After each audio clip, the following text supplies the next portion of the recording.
Hello, good afternoon mga miss. So, mag-unboxing ka karon sa akong order nga niabot gikan sa online. So, atong abrihanon sa baka kini.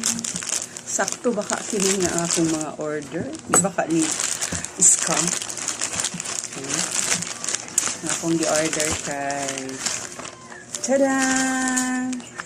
Tripod para sa akong pagka-content creator or as a vlogger. Charot, vlogger daw. Kasosyal ba sa day. So, maoni siya, di ay. So, maoni siya mga memes. O, diba? Tripod daw ni ang tawag ani tripod.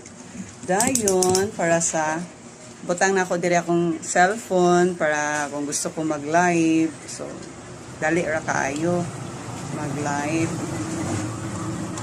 So, inanaon dahil ni siya. Oh, anaon